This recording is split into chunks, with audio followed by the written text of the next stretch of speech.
Niños que cometen asesinatos sin piedad. ¿Por qué matan los niños o qué factores influyen en la conducta de un niño para que se vuelva asesino?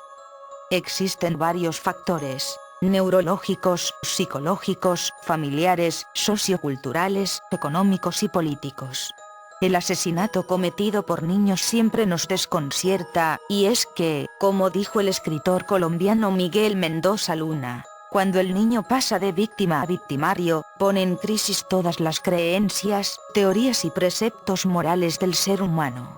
Resulta más fácil señalar a una entidad responsable de su crueldad: la televisión, sus amigos mayores, las acciones adultas, etc. Resumiremos estos factores en dos: los internos y externos.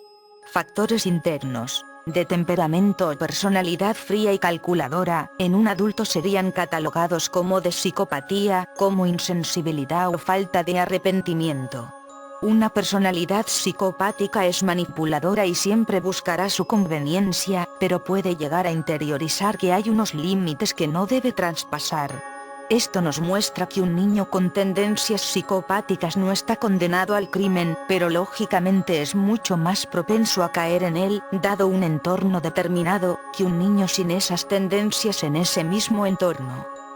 Factores externos: es aquel niño que mata, y en líneas generales que delinque con violencia, suele haber sido víctima de abandono, maltrato, carencias emocionales, y usualmente pobreza. Puntualmente en lo que son los maltratos, las estadísticas muestran que aproximadamente un 90% de los niños maltratados se convierten en personas violentas y maltratadoras, y empiezan ya desde temprano a manifestar esa violencia, pudiendo en casos excepcionales plasmarla en el asesinato. Según dicen los psicólogos, los rasgos temperamentales que más podrían favorecer la aparición de la violencia en el niño son la dureza emocional, la impulsividad y la ausencia de miedo. Dureza emocional se puede manifestar en indiferencia hacia los demás, insensibilidad o falta de empatía, simple frialdad o crueldad en casos extremos.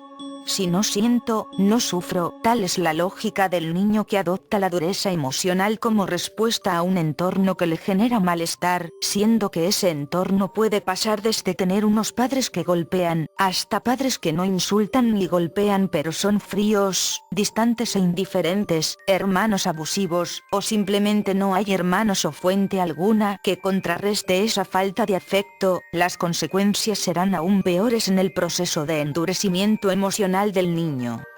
La impulsividad puede verse empeorada por el maltrato, y potenciada por una inadecuada formación en la que no existan límites y valores.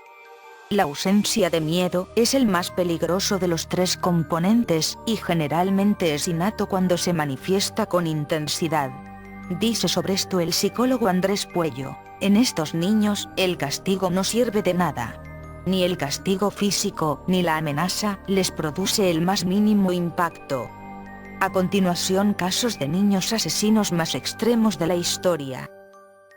Robert Thompson, abandonado por su padre cuando tenía 6 años, violencia en su entorno familiar, de modo que, como mecanismo de defensa, se volvió emocionalmente desconectado, y John Venables, acoso en la escuela, aislamiento, violencia doméstica, etc. El 12 de febrero de 1993, raptaron a un niño de 2 años, James Bulger, lo llevaron a una estación de tren abandonada, lo patearon, le tiraron piedras, ladrillos, le bajaron los pantalones y dejaron su cuerpo en la vía férrea para que el tren lo partiera. Su caso conmocionó a Inglaterra, y aún hoy los odian, por lo que deben ocultar sus identidades. Andrew Golden, desde temprana edad se vio influenciado por la pasión que su abuelo sentía por la cacería. Según declaró tiempo después, a su nieto, Andrew le habían empezado a comprar armas automáticas desde el primer día de nacido, y la cacería de su primer pato fue algo que lo enorgulleció profundamente. Mitchell Johnson, primo de Andrew con quien veía películas de acción por las tardes, comía golosinas y fantaseaba con un futuro de antihéroe semejante al de aquellos que veía en las películas. Masacre de Jonesboro, Estados Unidos, 1998. Mitchell de 11 tenía el poderoso Remington 30-60, 4 pistolas, 2 cuchillos y un número de cartuchos casi igual al de Andrew de 13. Tenía unos 91 cartuchos útiles repartidos en los bolsillos de su chaqueta, un rifle calibre 30 y 3 pistolas, ambos vestidos con ropas militares de camuflaje. Dispararon sin piedad contra sus compañeros de colegio. El saldo de la sangrienta operación de venganza fue 5 muertos, todos de sexo femenino, y 11 heridos. Al parecer para estos trastornados niños fue una misión parecida a la de sus personajes de cine y videojuegos. Mary Bell, su madre la prostituyó cuando solo tenía 5 años, obligaba a hacer felaciones a los clientes, a los 8 años la vendió para ser desflorada por una buena suma de dinero, la desnudaba, la sujetaba, y entonces aparecía un cliente, introducía su órgano en la boca de la angustiada niña, y lo movía hasta terminar, sin importar cuántas lágrimas corriesen por sus mejillas, terminaba siempre por vomitar el fluido que los clientes dejaban en su boca, ya que le daba verdadero asco, según contó ella misma.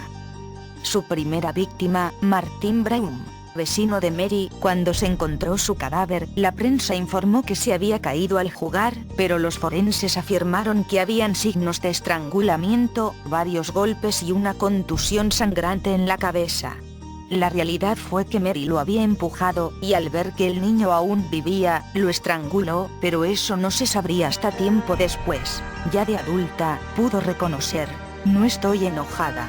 Aquello no es un sentimiento, aquello es un vacío que viene, es un abismo. Está más allá de la rabia, más allá del dolor, es un drenaje del sentimiento. Su segunda víctima, Brian Howe, fue encontrado cerca de un edificio en construcción, mutilado, con una M en el abdomen hecha a base de cortes, con los mechones del cabello cortados toscamente y con los genitales cercenados.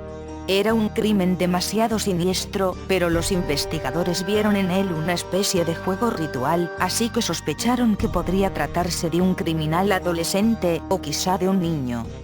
Natsumi Tsuji, el torcido camino que la condujo al homicidio, fue su temprana exposición y afición a ficciones cuya violencia no era apropiada para personas de su edad, dando menos importancia a sus estudios y a encerrarse en sí misma. Diseñó su propia página web dedicada al terror, la violencia extrema y el guro, un género japonés a medias entre el hentai, de carácter pornográfico, y el gore, donde se ven mutilaciones, sangre, etc. Era ese portal donde ella subía sus propias y macabras animaciones flash, que fueron bien acogidas y contribuyeron a darle cierta fama en la subcultura del mundo guro. El 1 de junio del 2004, Natsumi llevó a Satomi a una sala vacía donde le vendó los ojos, todo con actitud de amistad y simulando que era un juego. Allí sacó un cortapapel y la degolló, alejándose con frialdad para que se muera desangrada en el suelo. El motivo del asesinato fue que Satomi publicara en la web que Natsumi era gorda. Fotografiada justo después de cometer su asesinato, se puede observar en su polera manchas de sangre. Debido a esta actitud fría y siniestra, se le otorgó el sobrenombre de Nevada-tan o Nevada-chan, que en japonés quiere decir la niña nevada.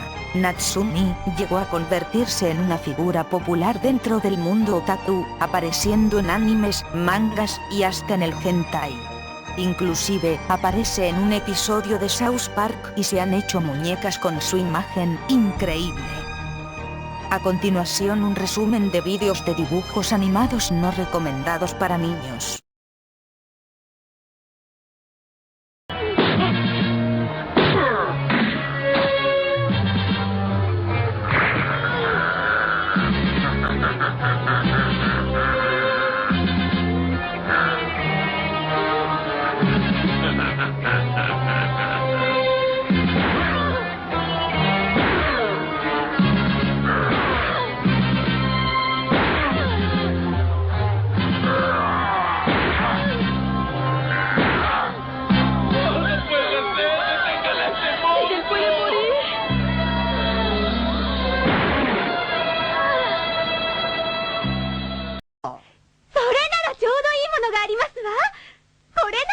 な。背筋も凍るスリル満点のロシアンルーレット。これで恐怖に打ち勝つ心を鍛えるのです。ロシアンルーレット？どうやって心を鍛えるんだ？まず、この拳銃に実弾を一発だけ入れて、くるくるっと回転させます。実弾が飛び出す確率は6分の1。その時は一巻の終わり。命と引き換えのスリルあふれるゲームです。あっさりと終わっちまったな。ほら、こんな危ねえもんはやんねえ。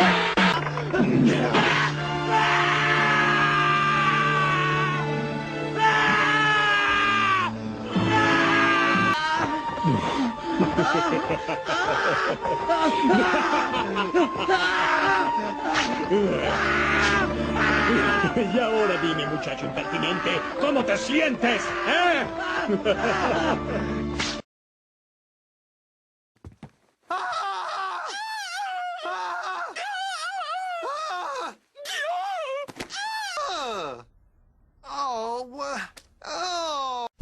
Veamos, podemos comenzar con flexión mortal de bíceps.